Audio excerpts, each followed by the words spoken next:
बिस्मिल्लाहिर्रहमानिर्रहीम। अस्सलाम वालेकुम dear students, I am Adil Razzaq और आज हम अपना second year chapter number 13 current electricity का नेक्स्ट आर्टिकल पढ़ने जा रहे हैं 13.8 जो कि है EMF and potential difference. Dear students, ये बहुत ही इम्पोर्टेंट आर्टिकल है क्योंकि ये आपको लॉन्ग में भी आ सकता है, ये आपको शॉर्ट क्वेश्चन में भी आ सकता है। इससे रेलेवेंट एक न्यूमेरिकल भी है, इससे रेलेवेंट एक शॉर्ट क्वेश्चन भी है, इससे रेलेवेंट एक एग्जाम्पल भी है। तो ये देख लें कि ये कंप्लीट क्वेश्चन है हर तरह से, लॉन्ग भी शॉर्ट भी, एक्सरसाइज में भी शॉर्ट क्वेश्चन है, एक्सरसाइज में एक न्यूमेरिकल भी है, एक एग्जाम्पल भी है। तो ये सवाल किसी न किसी तरह पेपर का हिस्सा बन सकता है और एमसीक्यूज भी यहाँ से आ सकते हैं। ठीक है, तो आपने इस टॉपिक को बहुत तवज्जो और गौर से समझना है। ये वो टॉपिक है जो बच्चों को समझने में थोड़ी सी जो है वो मुश्किल पेश आती है। तो बहुत ही आसान और सिंपल तरीके से आपको बात समझाऊंगा, तो मेरी बातों को आपने तवज्जो के साथ सुना है। तो देखिए, सबसे पहले बात शुरू होती है यहाँ से, इस बात को समझना है, ये है केस स्टडी। ठीक है, अगर ये बात आपको समझ आ गई तो टॉपिक आपको सारा समझ आ जाएगा। अभी आप टॉपिक को ना देखो, आप यहाँ पे तवज्जो करो। ठीक है, ये जी कहानी इस तरह से है कि जी मैंने मार्केट से एक सेल खरीदा। अब उस सेल के ऊपर लिखा हुआ था 1.5 वोल्ट। ठीक है, मैं उस सेल को लेके घर आ गया, मैंने एक सर्किट के अंदर जिसकी रेजिस्टेंस आर थी उसको उसके अंदर जो है यूज़ किया, साथ मैंने एक वोल्ट मीटर लगा दिया। अब जैसे ही मैंने वोल्ट मीटर लगाया तो मुझे नज़र आया कि यहाँ पे जो आपके पास पोटेंशियल है वो 1.3 वोल्ट है। मैं थोड़ा सा हैरान हुआ, परेशान हुआ कि मैंने तो जो सेल लिया था वो 1.5 वोल्ट का था और अब वोल्ट मीटर पे जो रीडिंग शो हो रही है वो 1.3 वोल्ट शो हो रही है। तो फिर मेरा 0.2 वोल्ट कहाँ चला गया? अब जो 1.5 वोल्ट है इसको बोलते हैं ईएमएफ, ये ईएमएफ है। और जो 1.3 है ये है टर्मिनल पोटेंशियल डिफरेंस, क्योंकि ये अक्रॉस 2 टर्मिनल जो है मैंने लिया है। तो पहली इंपॉर्टेंट बात आपने ये समझनी है कि जो आपके पास पोटेंशियल डिफरेंस होता है ये टर्मिनल पोटेंशियल डिफरेंस होता है जो दो टर्मिनल्स के दरमियान आप लेते हो, और जो ईएमएफ है वो इंटरनली होता है और वो सेल का अपना होता है। ठीक है, अब सवाल क्या है? सवाल ये है 0.2 वोल्ट कहाँ गया? तो सबसे पहले हम ये देखेंगे कि ईएमएफ होती क्या है, टर्मिनल पोटेंशियल डिफरेंस होता क्या है। ये आपको शॉर्ट क्वेश्चन में भी आ सकता है, यहाँ मैंने एग्जाम्पल से तो आपको समझा दिया, लेकिन अगर हमें क्वेश्चन आ जाए तो हमने पेपर में कैसे लिखना है ये ज़्यादा अहम है। अब सबसे पहले हम ये देखेंगे कि ईएमएफ और पोटेंशियल डिफरेंस में फ़र्क क्या है, डेफिनेशंस क्या हैं और पैरामीटर्स क्या हैं जिन पे इनकी डिपेंडेंस है। फिर हम इस केस स्टडी को सॉल्व करेंगे। ठीक है, सबसे पहले आ जाए ईएमएफ पे। It is the electrical energy given to 1 coulomb of charge flowing the cell of source. मिसाल के तौर पे मैं सिंपल आपसे कहता हूँ कि ये वो आपके पास एनर्जी है जो आप चार्ज को प्रोवाइड करते हो कि ये लो पोटेंशियल से हाई पोटेंशियल की तरफ मूव करे। ठीक है, इसीलिए मैंने कहा कि ईएमएफ इंटरनल है, क्योंकि ये एनर्जी आपको नज़र नहीं आ रही, ये एनर्जी इंटरनल है। तो ये वर्क डन है चार्ज के ऊपर जो आप कर रहे हो, तो इस work done on a unit positive charge को हम बोलते हैं ईएमएफ। अब ईएमएफ का मतलब होता है इलेक्ट्रोमोटिव फोर्स। तो आपने इससे परेशान नहीं होना कि फोर्स है तो इसका यूनिट न्यूटन होना चाहिए, इसका जो यूनिट है वो वोल्ट होता है। ये इसका मैथमेटिकल फार्मूला और ये आ गया जी इसका यूनिट। अब जो पोटेंशियल डिफरेंस होता है वो क्या होता है, ज़रा उसको भी सुने। It is the electrical energy, ये इलेक्ट्रिकल एनर्जी है, that is transform to other form of energy. ये सबसे इंपॉर्टेंट बात कि इसने ट्रांसफॉर्म हो जाना है, क्या पता ये हीट में ट्रांसफॉर्म हो जाए, क्या पता किसी और फॉर्म में हो जाए। अब ये तब when 1 coulomb of charge passes between 2 points in a circuit. यहाँ पे देखें पॉइंट्स का जिक्र है, क्यों? क्योंकि ये एक्सटर्नल है, जबकि यहाँ पे कोई जिक्र नहीं है क्योंकि ये इंटरनल है। इसने इंटरनली जो है वो क्या होना है, इस पर चार्ज के ऊपर वर्क डन होना है। जबकि यहाँ पर जब चार्ज एक्सटर्नली फ्लो कर रहा है बिटवीन 2 पॉइंट्स, तो उस टाइम जो पोटेंशियल होगा उसको हम टर्मिनल पोटेंशियल डिफरेंस बोलते हैं। तो इसलिए मैंने कहा कि ईएमएफ इंटरनल और पोटेंशियल डिफरेंस एक्सटर्नल, इस बात को आपने भूलना नहीं। इसका जो फार्मूला है ओहम्स लॉ से V = IR। ठीक है जी, यहाँ पे डेसिपेशन होनी है। ठीक है, जबकि यहाँ पे सप्लाई, यहाँ पे एनर्जी की सप्लाई है, जबकि यहाँ पे एनर्जी की डेसिपेशन है। ट्रांसफॉर्मेशन है। अब इसका भी जो यूनिट है वो वोल्ट होता है। यही वजह है कि बच्चे इसमें कंफ्यूज हो जाते हैं कि फिर इनमें फ़र्क क्या है। फ़र्क मैंने बता दिया कि जो ईएमएफ है ये है एनर्जी सप्लाई करना, और ये जो टर्मिनल पोटेंशियल डिफरेंस है इसका काम क्या है, इसका मतलब है कि उस जो एनर्जी हमने सप्लाई की है उसको किसी और फॉर्म में ट्रांसफॉर्म करना, वो तब जब वो एक्सटर्नली बिटवीन टू पॉइंट्स क्या करेगा, मूव करेगा। इसको हम सिंपल बोलें तो ये देखें, ये मेरे पास क्या है जी, एक मार्कर है, ये इसके दो एंड्स हैं। इन दो एंड्स पे जब मैं पोटेंशियल लूँगा तो वो क्या होगा, वो होगा आपके पास टर्मिनल पोटेंशियल डिफरेंस। लेकिन अगर मैं इस मार्कर को, अगर आपको सिंपल समझाने के लिए बात करूँ, ये देखें, ये मेरे पास एक मार्कर है और इसके अंदर ये आपके सामने एक फॉर्म है ये। अब मैं आपको सिंपल मिसाल दूँ तो मैंने कहा जी देखें, ये जो फॉर्म है ना, दर हकीकत ये ईएमएफ है, ये इंटरनल है।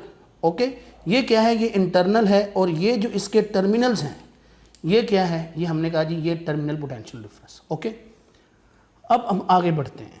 अब मैंने आपको बताया कि EMF is measured in open circuit जब करंट जीरो हो। ये याद रखिएगा, ये बहुत इंपॉर्टेंट एमसीक्यू है, बुक की साइड इन्फॉर्मेशन में दिया गया है। VT means terminal potential difference. ये तब मेजर होता है जब आपके पास सर्किट क्लोज हो। सर्किट क्लोज का मतलब ये होता है कि करंट जो है वो जीरो ना हो, करंट फ्लो कर रहा हो। EMF is internal, VT is external, ये बात हो चुकी है। EMF is cause and VT is its effect. बहुत ही इंपॉर्टेंट एमसीक्यू है, बोर्ड में 2-3 दफ़ा आ चुका है कि ईएमएफ कॉज है और टर्मिनल पोटेंशियल डिफरेंस उसका इफेक्ट। तो कॉज और इफेक्ट की गेम है। ईएमएफ क्या है, कॉज है, किसका, हमने कहा टर्मिनल पोटेंशियल डिफरेंस का। ठीक हो गया। अब उसके बाद आ जाए जी इंटरनल रेजिस्टेंस। अब ये इंटरनल रेजिस्टेंस क्या है, अभी आपको मैंने जो है वो एक चीज़ दिखाई है, देखें ज़रा, अगर हम सिंपल इस बोर्ड मार्कर की एग्जांपल लें,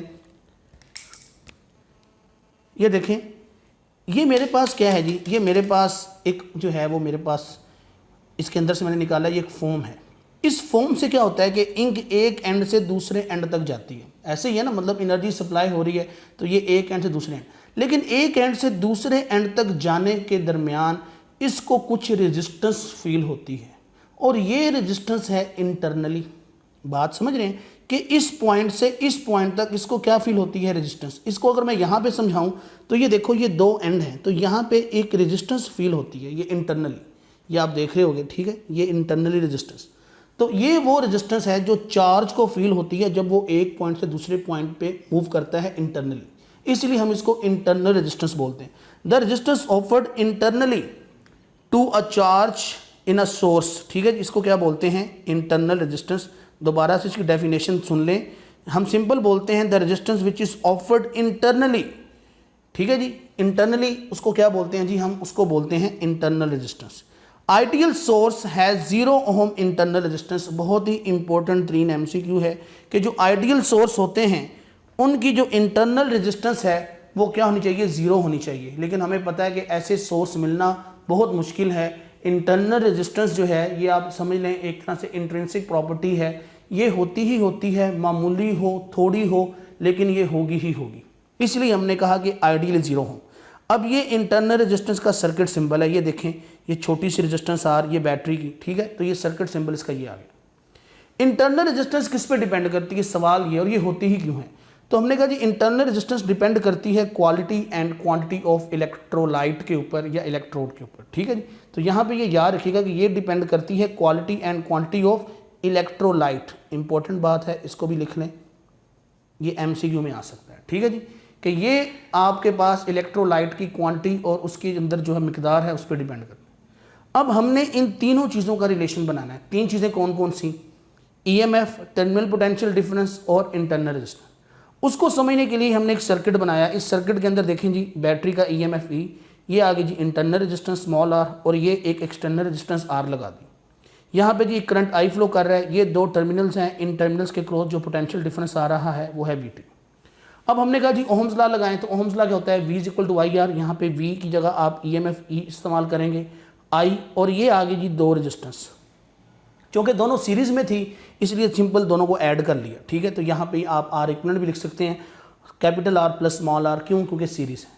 अब इसको सॉल्व किया तो E = आ गया जी IR प्लस IR, यहाँ पे कैपिटल R, यहाँ पे स्मॉल r। ये जो IR है ये वाला, ये होता है टर्मिनल पोटेंशियल डिफरेंस, ये मैंने मेंशन किया हुआ है, जबकि ये जो I और स्मॉल r है ये है जी पोटेंशियल डिफरेंस अक्रॉस R। अब हमारी वो पहेली जो हमने शुरू में जो है वो देखी थी वो हल होगी किस तरह से, ये यहाँ पे आ जाएं अब कि हमने कहा जी यहाँ पे आपके सामने जो इक्वेशन बनी है वो बनी है जी E is equal to VT plus IR। तो हमने कहा जी EMF था 1.5 वोल्ट, VT कितना आया 1.3 वोल्ट, तो फिर ये क्या है, हमने कहा जी ये 0.2 वोल्ट जो है ये इंटरनल रेजिस्टेंस ने इस्तेमाल कर लिया। बात फॉलो की या नहीं की कि वो जो 0.2 वोल्ट का हमें प्रॉब्लम नज़र आ रहा था कि ये कहाँ चला गया, अब हमें समझ आ गई कि 0.2 वोल्ट जो है ये हमारी इंटरनल रेजिस्टेंस ने यूज़ किया है और यही वजह है कि एक तरह से ये लॉस है। हमने तो 1.5 लिया है और हमें मिला 1.3, तो फिर 0.2 कहाँ गया, हमने कहा जी ये इंटरनल रेजिस्टेंस ने इस्तेमाल कर लिया, ये हमारा वेस्ट हो गया। और यही वजह है कि जब यहाँ पे पोटेंशियल ड्रॉप आता है तो हीट एनर्जी बढ़ती है, हीट एनर्जी बढ़ती है तो जिसकी वजह से हमारा जो पोटेंशियल का सोर्स है, जो EMF सोर्स है वो डिस्टर्ब हो जाता है, वो सही तरह से काम नहीं करता। यही वजह है कि बैटरियां ख़राब हो जाती हैं, ठीक है जी, इस हीट की वजह से कि वो इलेक्ट्रोलाइट को फर्दर जो है वो क्या करती है, डिस्टर्ब करती है। इसीलिए हमने कहा कि एक अच्छी बैटरी जो है उसकी इंटरनल रेजिस्टेंस 0 होनी चाहिए आइडियली, जो कि पॉसिबल नहीं। ओके, अब आपने जी ये एक इक्वेशन पढ़ ली, ये इक्वेशन बहुत अहम है और इस इक्वेशन से फर्दर 3 केस बनते हैं, केसेस। ये केसेस MCQs में आ सकते हैं, इनको ध्यान से समझिएगा। पहला केस हमने कहा जी ड्यूरिंग डिस्चार्जिंग, ये यहाँ पे मैं लिख रहा हूँ ड्यूरिंग डिस्चार्जिंग, कि अगर बैटरी डिस्चार्ज हो रही हो, बैटरी डिस्चार्ज होने का मतलब होता है कि आप उससे करंट ले रहे हैं। तो जब आप करंट ले रहे हैं तो इक्वेशन ये होगी और उस टाइम EMF जो है वो ग्रेटर होगी टर्मिनल पोटेंशियल डिफरेंस से। MCQ आ सकता है कि EMF टर्मिनल पोटेंशियल डिफरेंस से कब ज़्यादा होती है, आपने कहना जी जब बैटरी करंट सप्लाई कर रही हो, डिलीवर कर रही हो, बात एक ही।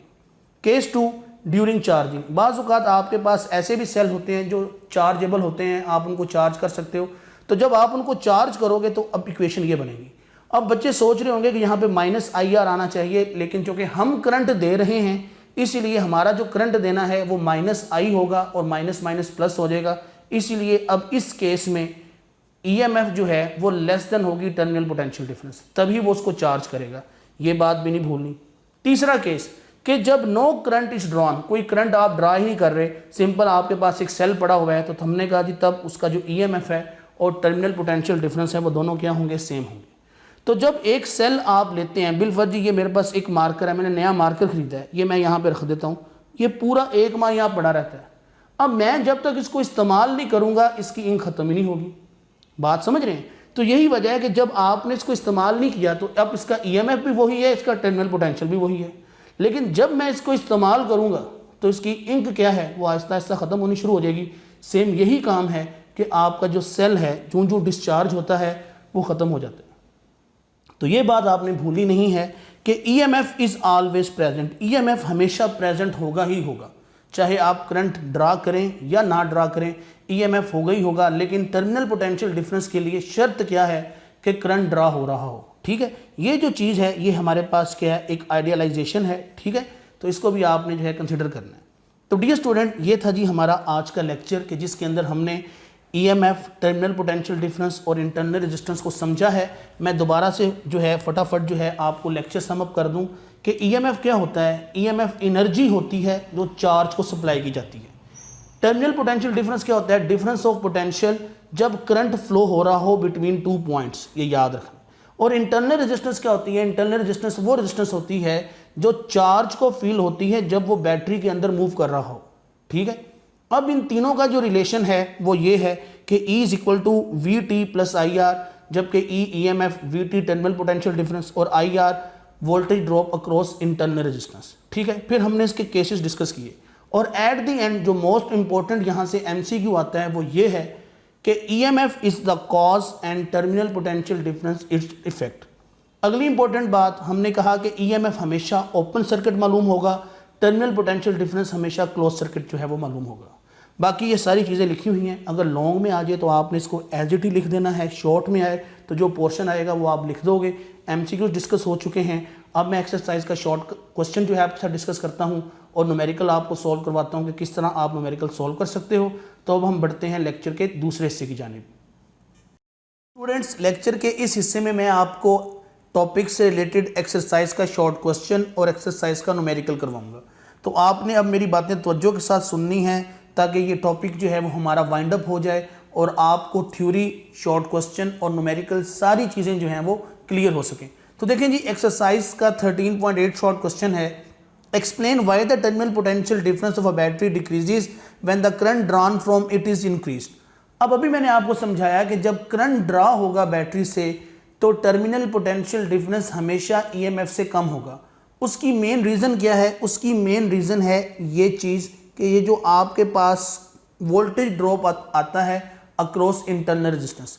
तो जब भी आप बैटरी से करंट ड्रा करोगे तो इस पोटेंशियल डिफरेंस की वजह से जो इंटरनल रेजिस्टेंस के क्रॉस आ रहा है उसका जो टर्मिनल पोटेंशियल डिफरेंस है वो कम हो जाएगा। यही बात मैंने यहाँ पे लिखी है, when current is being drawn, तो फार्मूला आपके सामने है, वीटी के लिए ई माइनस आई आर आ गया।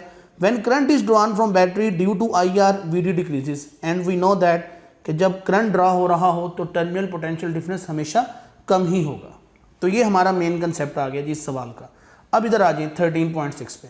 13.6 में जो आपने चीज़ें तवज्जो के साथ देखनी है वो ये है, सबसे पहले कि आपने ये गौर से देखना है कि आपको जो है वो सर्किट क्या दिया हुआ है और क्या मालूम करना है। सर्किट दिया हुआ है जी जिसके अंदर आपके पास आर की वैल्यू है R1, R2 की E1 और E2। अब यहाँ जो आपने बात समझनी है वो बात ये है कि बैटरीज किस तरह से जोड़ी जाती हैं, इनका रिलेशन क्या है। तो याद रखिएगा कि बैटरीज हमेशा सीरीज़ में जोड़ी जाती हैं अपोजिट पोलैरिटी के साथ, ये प्लस, ये माइनस, ये माइनस, ये प्लस। अगर बैटरीज ऐसे जोड़ेंगे हम तो इससे क्या होगा, इससे इनका पोटेंशियल जो है, इनका जो ईएमएफ जो है वो एड अप हो जाएगा। ये याद रखिएगा, E1 प्लस E2 हो जाएगा, ठीक है। लेकिन अगर आपके पास सेम पोटेंशियल आ जाए, मतलब ये पॉजिटिव, ये नेगेटिव, ये नेगेटिव, ये पॉजिटिव। अब देखें, नेगेटिव नेगेटिव के साथ जुड़ा हुआ है या पॉजिटिव पॉजिटिव के साथ जुड़ा हुआ है, तो इस केस में E1 माइनस E2 करेंगे। हमेशा बड़ी बैटरी में से छोटी बैटरी को माइनस कर देते हैं टोटल पोटेंशियल की।